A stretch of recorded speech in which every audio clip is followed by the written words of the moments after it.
Area 51 അമേരിക്കയുടെ ഏറ്റവും വലിയ രഹസ്യങ്ങളിലൊന്നാണ്. അവിടെ എന്താണ് നടക്കുന്നതെന്ന് ആർക്കും അറിയത്തില്ല. അവിടെ നെവേദ ടെസ്റ്റ് ആൻഡ് ട്രെയിനിങ് റേഞ്ച് എന്നറിയുന്ന ഒരു ഭാഗമാണ് ഏരിയ 51.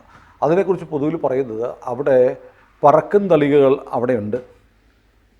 ഇത് അന്യഗ്രഹ ജീവികളെ പറക്കും തളികളിൽ നിന്ന് പിടിച്ച് ഏരിയ 51 അമേരിക്ക പരീക്ഷണങ്ങൾക്ക് വിധേയമാക്കിയിട്ടുണ്ട്. ജീവനോടെ അന്യഗ്രഹ ജീവികളെ അമേരിക്കയ്ക്ക് കിട്ടിയിട്ടുണ്ട് എന്നൊക്കെ പറഞ്ഞ് ഒരുപാട് കോൺസ്പിറസി തിയറികളുണ്ട്.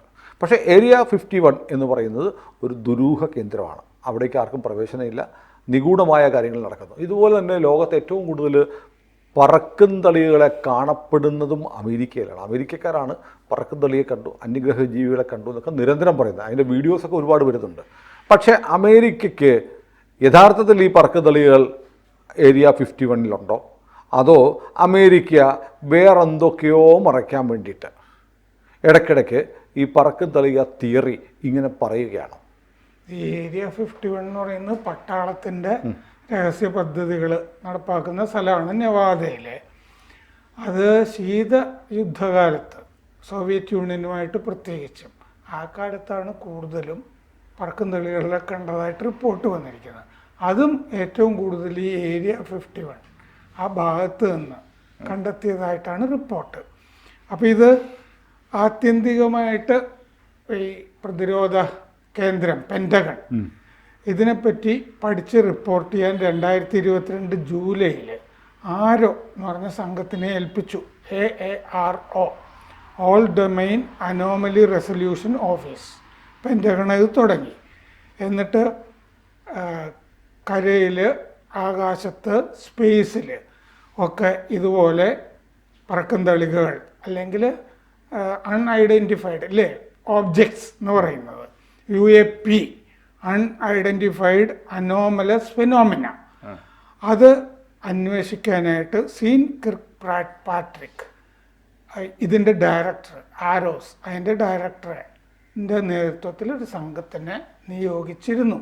ഈ സംഘത്തിൻ്റെ റിപ്പോർട്ട് ഇപ്പോൾ വാൾ സ്ട്രീറ്റ് ജേണലിൽ പ്രസിദ്ധീകരിച്ചിട്ടുണ്ട്. അവർ 1945 മുതലുള്ള രേഖകൾ നോക്കി.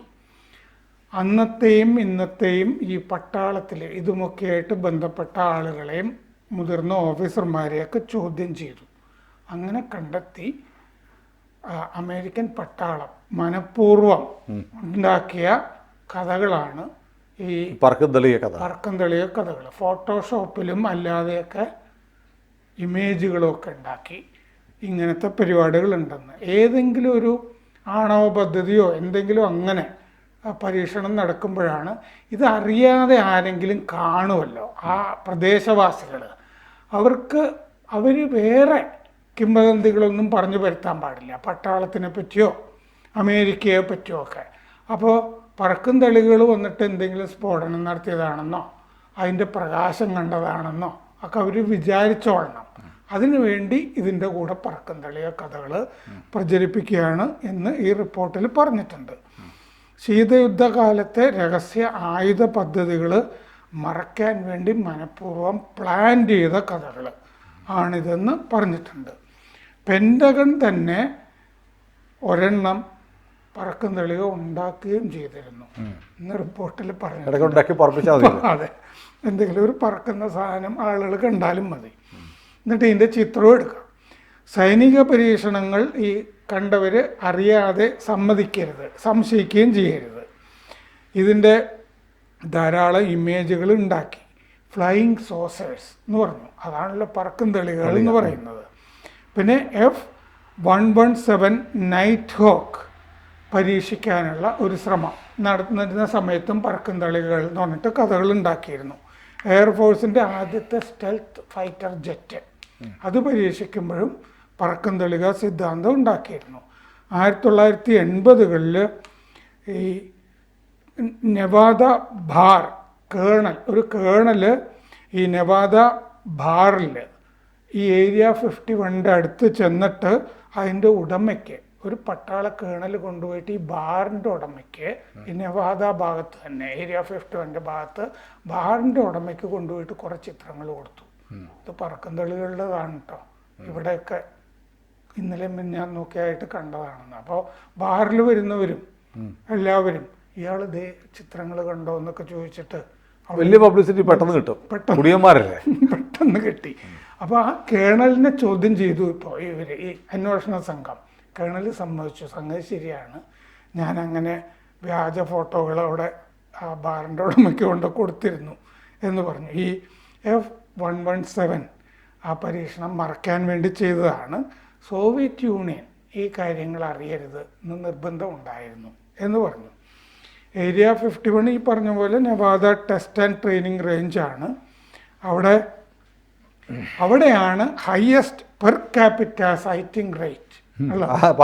ഏറ്റവും കൂടുതൽ കണ്ട ആളുകളുള്ളത് നെവാദ ഭാഗത്താണ്. അതെ, 1,821 പേര് പറക്കുംതളിയെ കണ്ടിട്ടുണ്ട്. അവിടെ 1,00,000 പേര് താമസം ഉണ്ടെങ്കിൽ 821 പേരും പറക്കുംതളിയെ കണ്ടിട്ടുണ്ട്. 2013 CIA ഇത് പറഞ്ഞിരുന്നു ഏതാണ്ട് ഇങ്ങനെ, ഈ U2 സ്പൈ പ്ലെയിൻസ് അത് ചാരവിമാനങ്ങൾ ടെസ്റ്റ് ചെയ്യുമ്പോൾ SR-71 ബ്ലാക്ക് ബേർഡ്സ് ഇത് ടെസ്റ്റ് ചെയ്യുമ്പോഴൊക്കെ ആണിങ്ങനെ പറക്കുംതളിക കഥകൾ പടച്ചു വിട്ടിട്ടുള്ളതെന്ന് CIAയും 2013 പറഞ്ഞിരുന്നു. റിട്ടയർ ചെയ്ത എയർഫോഴ്സ് ക്യാപ്റ്റൻ റോബർട്ട് സലാസ് 1967 മൊണ്ടാനയിൽ ഈ പറക്കുംതളിക കണ്ടതായിട്ട് പറഞ്ഞിരുന്നു. അപ്പോൾ അതായത് ഒരു എയർഫോഴ്സ് ക്യാപ്റ്റൻ തന്നെ പറഞ്ഞിരുന്നു പറക്കുംതളിക. അപ്പോൾ ആണവ സൈറ്റ്, അവിടെ ആണവ പരീക്ഷണങ്ങൾ നടത്തുന്ന കേന്ദ്രം, അവിടെ UFO ആണ് എന്ന് ഇയാൾ ധരിച്ചതാണ്. അപ്പോൾ പട്ടാളക്കാർ തന്നെ ഇയാൾ പറഞ്ഞ് പറ്റിച്ചതാണ്, ഇവിടെ നിങ്ങൾ കണ്ട പ്രകാശമൊക്കെ പറക്കുംതളികയുടെയൊക്കെ ആയിരിക്കും എന്ന്. കാരണം ആണവ പരീക്ഷണം നടക്കുകയാണെന്നുള്ളത് ഇയാളും അറിയേണ്ട കാര്യമില്ല, അവിടുത്തെ ആളുകൾ കണ്ടാൽ മതി. അവിടെ ഈ ഭയങ്കരമായിട്ട് ഫ്ലാഷായിട്ട് ലൈറ്റുകളൊക്കെ ഇയാൾ കണ്ടു, അതാണ് ഇയാൾ ഇതാണെന്ന് പറഞ്ഞത്. അപ്പോൾ അത് ഇലക്ട്രോ മാഗ്നറ്റിക് പൾസ് ടെസ്റ്റ് ആയിരുന്നു, അതിൻ്റെ പ്രകാശവും കാര്യങ്ങളുമാണ് ഇയാൾ പറക്കുംതളികയാണെന്ന് ധരിച്ചത്. അത് ശരിയാ, താൻ ധരിച്ചത് ശരിയാണ് ധരിച്ചതാണ് ശരി. ഞാൻ പുള്ളി ഓർത്ത് ഞാനേ കണ്ടുള്ളൂ, ഞാൻ മാത്രമേ കണ്ടുള്ളൂ എന്ന് പറഞ്ഞു. അപ്പോൾ അതാണ് എന്ന് പറഞ്ഞു. പിന്നെ ഈ യാങ്കി ബ്ലൂ എന്ന് പറഞ്ഞിട്ട് ഇതിൻ്റെ ചിത്രങ്ങളൊക്കെ അന്യഗ്രഹ, ഈ പട്ടാളക്കാരനോട് പറഞ്ഞു നമ്മൾ അന്യഗ്രഹ സാങ്കേതികത റിവേഴ്സ് എഞ്ചിനീയറിംഗ് വഴി പഠിക്കാനായിട്ട് നമുക്ക് യാങ്കി ബ്ലൂ എന്ന് പറഞ്ഞിട്ടൊരു പദ്ധതിയുണ്ട്, അതിൻ്റെ ഭാഗമായിട്ടുള്ള പരീക്ഷണങ്ങളൊക്കെയാണ് ഇതൊക്കെ എന്ന് ഇയാൾ പറഞ്ഞ് വിശ്വസിപ്പിച്ചു. 2023 പറക്കുംതളിക പ്രസ്താവനകളൊക്കെ പൊതുവെ നിർത്തിയിരുന്നു. പക്ഷേ ഈ കോവിഡ് കാലത്ത് ഞാനൊരു പറക്കുംതളികയുടെ ഒരു വാർത്ത വായിച്ചായിട്ട് ഓർക്കുന്നുണ്ട്.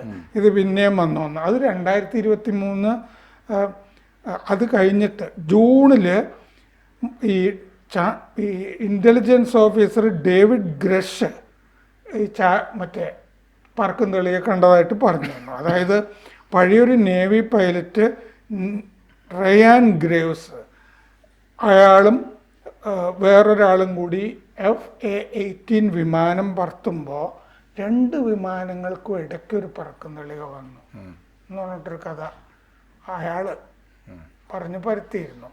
അതിൻ്റെ കാര്യം എന്താണെന്നുള്ളത് അറിഞ്ഞുകൂടാ, ബാക്കി മുഴുവൻ തട്ടിപ്പാണ്. അത് പണ്ട് മുതലേ ആളുകൾ ഇങ്ങനെ പറയുന്നുണ്ട്, പല അമേരിക്കയുടെ പല തിയറികൾ. അതായത് ഈ അമേരിക്ക ചന്ദ്രനിലിറങ്ങി നീലാംസ്ട്രോങ് ചന്ദ്രനിൽ കാലുകുത്തി എന്ന് പറയുന്നത് അത് വെറുതെ പറയാണ്. ഇപ്പോഴും പറയുന്നത് അരിസോണയിലെ എവിടെയോ ഉണ്ടാക്കിയെടുത്ത് സെറ്റിട്ട് ഷൂട്ട് ചെയ്തതാണ്. അതിനവർ പറയുന്ന കാര്യം അവിടെ ഇറക്കിയ അമേരിക്കൻ പതാക പറക്കുന്നുണ്ട്, ചന്ദ്രനിൽ വായുവില്ലാതെ അങ്ങനെ കാറ്റുണ്ടാവും, എങ്ങനെ കൊടി പറക്കും, അതിനൊന്നും ഉത്തരം വന്നിട്ടില്ല.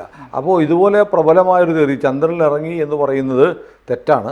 അപ്പോൾ വർഷങ്ങൾക്ക് മുമ്പ്, ദശാബ്ദങ്ങൾക്ക് മുമ്പാണ് അമേരിക്ക ചന്ദ്രനിൽ ഇറങ്ങിയത്. 69. ഇപ്പം എത്ര വർഷം കഴിഞ്ഞിരിക്കുന്നു? 10, 50, 60 വർഷം കഴിഞ്ഞു അല്ലേ? 50 വർഷത്തോളം, അരനൂറ്റാണ്ടോളം കഴിയുന്നു. എന്നിട്ട് അന്ന് ടെക്നോളജി ഇത്രയും വികസിക്കാത്ത കാലത്ത് അമേരിക്ക ഇറക്കി. എന്നാൽ ഇത്രയും വലിയ സാങ്കേതികവിദ്യ വികസിച്ച കാലത്ത് അതിനേക്കാൾ വേഗത്തിലുള്ള റോക്കറ്റുകളും അതിനേക്കാൾ സുരക്ഷിതമായ റോക്കറ്റുകളും ഒക്കെ ഉണ്ടായിട്ടും എന്തുകൊണ്ടാണ് പിന്നെ അമേരിക്ക ചന്ദ്രനിൽ പോവാത്തത് എന്നൊരു ചോദ്യമുണ്ട്. അതിനിപ്പോഴും ഉത്തരം പറഞ്ഞിട്ടില്ല. അന്ന് അയാൾ പറഞ്ഞതായിട്ട് 1 step for me, a giant leap for man. മാനവരാശിയുടെ എൻ്റെ ഒരു ചെറിയ ചുവടും മാനവരാശിയുടെ വലിയ കുതിച്ചുചാട്ടവും. അതൊക്കെ നേരത്തെ തന്നെ ഉണ്ടാക്കി വെച്ചിരിക്കുന്ന സംഭവങ്ങളാണ്. അതാണ് അതൊക്കെ നേരത്തെ പഠിച്ചു വെച്ചിട്ട് പോയിരിക്കുന്ന സ്റ്റേറ്റ്മെൻ്റാണ്. അപ്പോൾ ഇത് അമേരിക്ക ഇങ്ങനെ ഓരോ കാലത്തുണ്ടാക്കുന്ന പല കാര്യങ്ങളും ഇങ്ങനെ കുക്ക്ഡ് അപ്പ് സ്റ്റോറികളാണ് എന്ന് പറയുന്നുണ്ട്. അപ്പോൾ എത്ര കാലമാണ് സുനിൽ ഈ റീഡേഴ്സ് ഡൈജസ്റ്റ് ഒക്കെ നമ്മൾ അതെ വായിക്കുമ്പോൾ അതിലൊക്കെ എത്ര അതുപോലെ മറ്റൊന്ന് ബർമുഡ ട്രയാങ്കിൾ. അതിപ്പോൾ ബർമുഡ ട്രയാങ്കിൾ പിന്നെ ബർമുഡ ട്രയാങ്കിൾ അവിടെ പോയാൽ കപ്പൽ പോകുന്നു, അതിൻ്റെ മുകളിൽ കൂടെ പോയാൽ വിമാനത്തിൻ്റെ വലിച്ച് താഴത്തേക്കിടുന്നു, സിനിമ വരുന്നു, ചിത്രകഥകൾ വരുന്നു, എന്തൊക്കെയായിരുന്നു. അതല്ല ഇപ്പോൾ ബർമുഡ ട്രയാങ്കിളും ഇല്ല, ഒന്നുമില്ല. അപ്പോൾ അമേരിക്ക അവരുടെ ലക്ഷ്യത്തിന് വേണ്ടി ഓരോ കാലത്ത് ഉണ്ടാക്കി വിടുന്ന കഥകളിലൊന്നാണ് ഈ പറക്കും തളിയ കഥ എന്ന് ഒരു പുതിയ വർഷം. പക്ഷേ ഭൂമിയിൽ പ്രപഞ്ചത്തിൽ മനുഷ്യൻ മാത്രമാണ് എന്ന് വിശ്വസിക്കാൻ പറ്റില്ല. പ്രപഞ്ചം അനന്തമജ്ഞാതം അവർണ്ണനീയമായിട്ടുള്ള പ്രപഞ്ചത്തിൽ നമ്മളെപ്പോലെയുള്ള ഒരുപാട് കോടിക്കണക്കിന് ഗ്രഹങ്ങളുണ്ട്. ഭൂമിയെപ്പോലെയുള്ള സാഹചര്യങ്ങളുള്ള അവിടെ ജീവനുണ്ടാവാം, മനുഷ്യനുണ്ടാവാം, മനുഷ്യനേക്കാൾ വികസിച്ച ജീവികളുണ്ടാകാം. പക്ഷേ അവരൊന്നും ഇവിടെ ഭൂമിയിലേക്ക് വന്നതായിട്ട് നമുക്ക് തെളിയിക്കപ്പെട്ടിട്ടില്ല. ഏതായാലും ഏരിയ 51 എന്ന് പറയുന്നത് അമേരിക്ക എക്കാലവും ദുരൂഹതയുടെ ഒരു കേന്ദ്രമായി പ്രൊജക്റ്റ് ചെയ്തിട്ടുള്ള ഒരു സ്ഥലമാണ്. അതിലും എനിക്ക് അത്ഭുതമുണ്ട്. കാരണം അമേരിക്കയ്ക്ക് ഏറ്റവും തന്ത്രപ്രധാനമായ രഹസ്യ കേന്ദ്രമാണ്, അതിന് ഈ പബ്ലിസിറ്റി കൊടുക്കത്തില്ല. നവാദയിലാണ് ഏരിയ 51 എന്ന് പറയുന്ന രഹസ്യ കേന്ദ്രമുള്ളതെന്ന് ഇപ്പോൾ എല്ലാവർക്കും അറിയാം. അപ്പോൾ അതായിരിക്കത്തില്ല യഥാർത്ഥത്തിൽ അമേരിക്കയുടെ ഒരു രഹസ്യ സൈനിക കേന്ദ്രം, വേറെ എവിടെയോ ആയിരിക്കാം, ആയിരിക്കാം. എന്നിട്ട് ഇവിടെയാണെന്ന് ഒരു ഇമേജ് ഉണ്ടാക്കി ഒരു കഥ ലോകം മുഴുവൻ ഇങ്ങനെ കാലങ്ങളായി പ്രചരിപ്പിച്ചുകൊണ്ടിരിക്കുകയാണ്. അപ്പോൾ ഈ 51 കഥയും വന്നു. കൂടുതൽ വാർത്തകളും വിശേഷങ്ങളും നിങ്ങളിലേക്ക് എത്താൻ ABC മലയാളം സബ്സ്ക്രൈബ് ചെയ്യുക, ബെൽ ബട്ടണും അമർത്തുക.